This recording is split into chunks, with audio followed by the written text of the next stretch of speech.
یادداشت‌های زیرزمینی رمانی است که فئودور داستایوفسکی در سال 1864 منتشر کرد.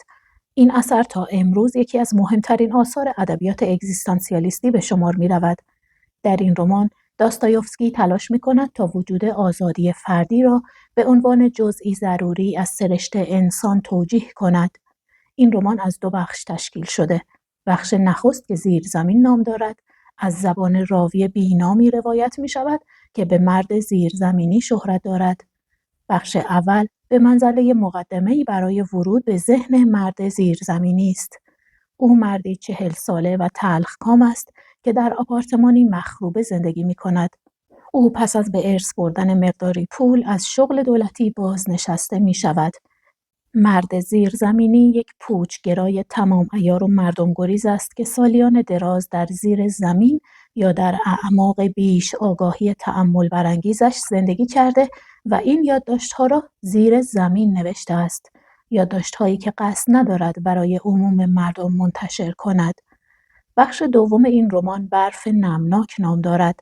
در پایان بخش اول بارش برف نمناک خاطرات گذشته را به یاد او می‌آورد و رهایش نمی‌کند و او از سر بی‌حوصلگی شروع به بازگویی تجربه‌های تلخ گذشته‌اش در 24 سالگی می‌کند.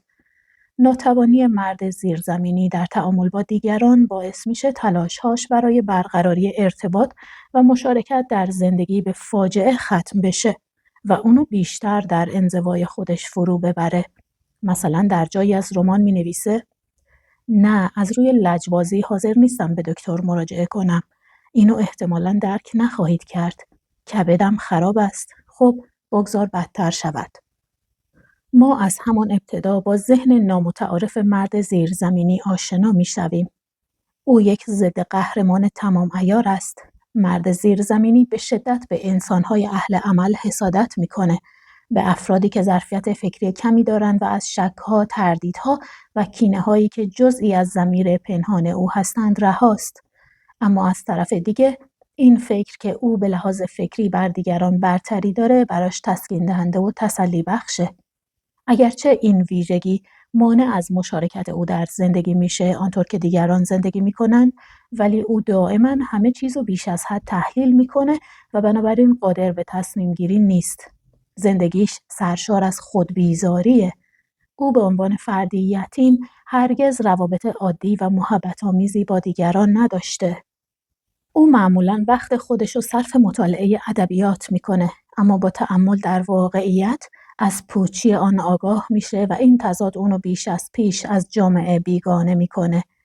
کشمکش میان برتری فکری او و خودبیزاری عمیقش یک درون مایه روانشناختی تکرار شونده در سر تا سر این رمان است. مرد زیرزمینی دارای طیف محدودی از احساسات که شامل خشم، تلخی، انتقام و تحقیر میشه. او گوش دادن به صحبت‌های مردم را به گوش دادن از طریق شکافی زیر کف زمین تشبیه می‌کنه. کلمه underground در واقع از ترجمه نادرست به انگلیسی ناشی میشه. ترجمه دقیق‌تر اون crawl space، یعنی فضای زیرین قابل خزیدن، فضای رفت آمد کوچیکی بین سطح زمین و طبقه یا فونداسیون. فضای زیر کف زمین که برای یک انسان به اندازه کافی بزرگ نیست، اما جوندگان و حشرات در اون زندگی می کنند. داستایوفسکی در آغاز متذکر میشه که افرادی مانند مرد زیرزمینی نه تنها ممکن، بلکه باید در جامعه ما وجود داشته باشند. وقتی شرایطی رو در نظر میگیریم که جامعه ما در بستر اون شکل گرفته، باید افرادی مانند مرد زیرزمینی در اون وجود داشته باشند. انسان زیرزمینی ظهور جامعه‌ای آرمان شهری رو مشاهده میکنه که به دنبال حذف رنج و درد. او استدلال میکنه که انسان به هر دو، به رنج و آسایش تمایل داره و برای رسیدن به سعادت به هر دو نیاز داره.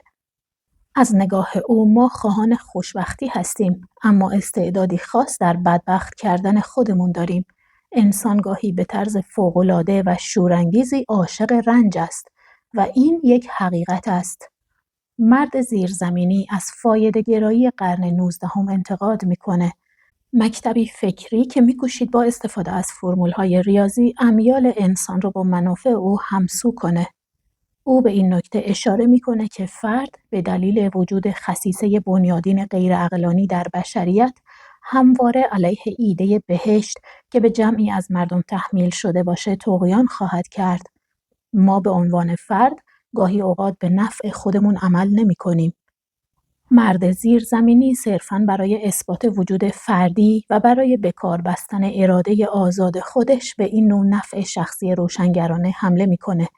او از این ایده که نظام‌های فرهنگی و قانونی بر چنین خودخواهی عقلانی تکیه کنند بیزاره. از نظر مرد زیرزمینی زندگی فایده‌گرایانه و قابل پیش‌بینی آزادی انسان را محدود می‌کند.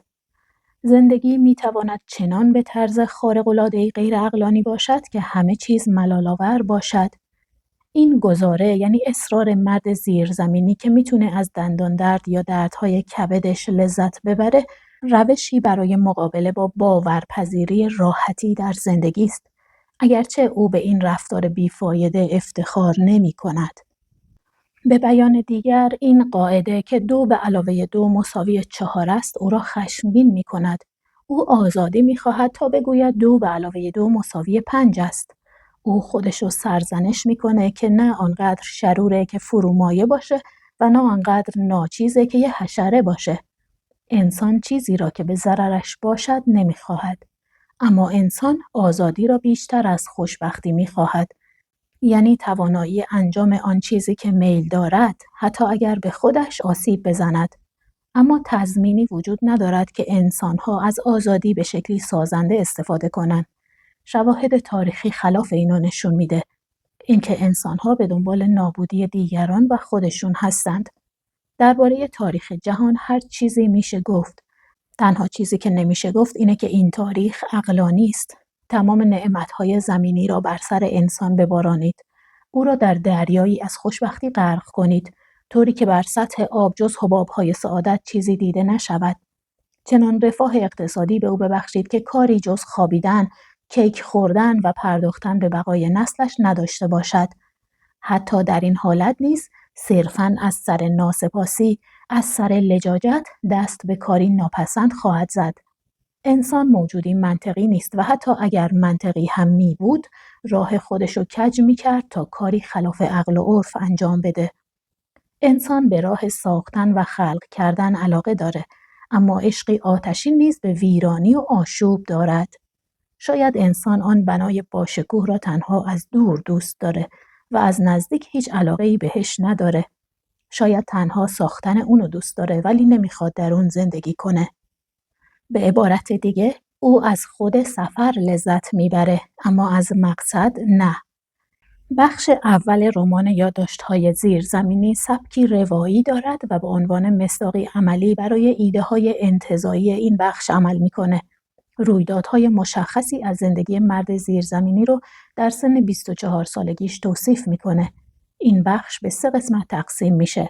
در قسمت اول رمان یادداشت‌های زیرزمینی، مرد زیرزمینی خودشو درگیر وسواس فکری نسبت به یک افسر میبینه که در یک میخانه به او بی‌احترامی کرده.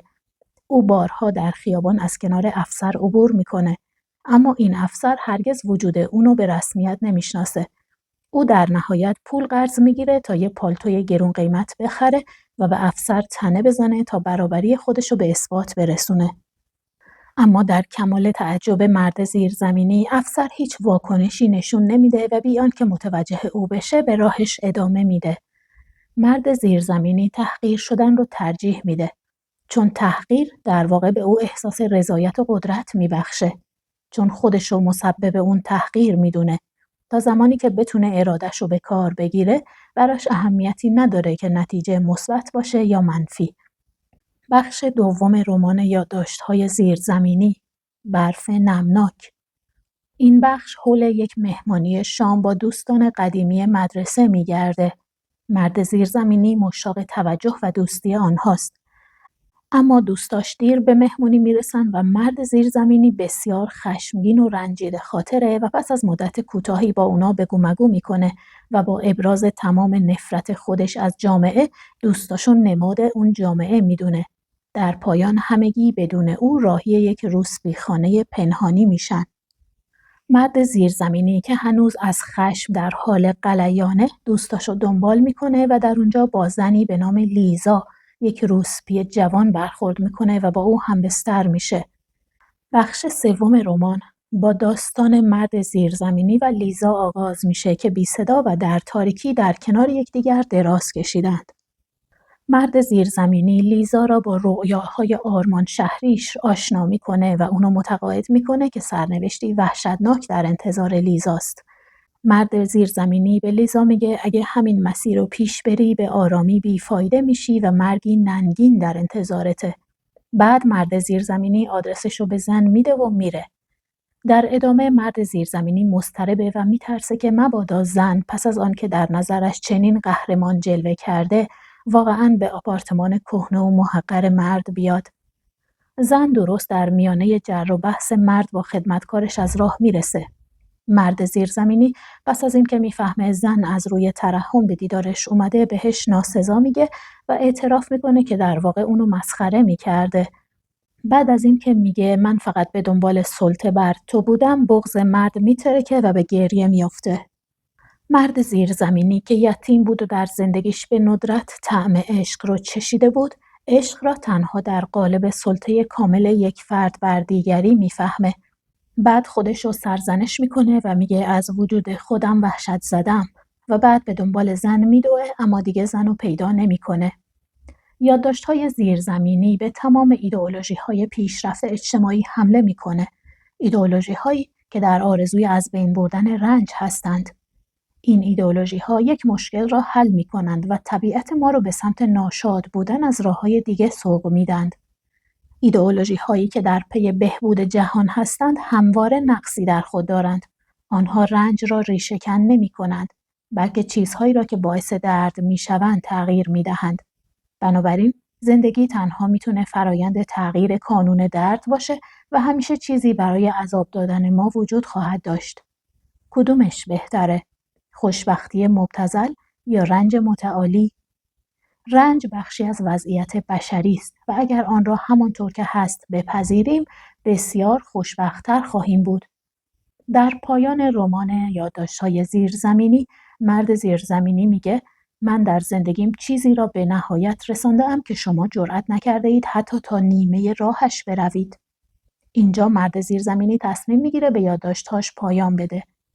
در پیوستی در پایان رمان داستایوفسکی فاش میکنه که اگرچه متن ادامه داشت اما به نظر میرسه که میتونیم همینجا توقف کنیم.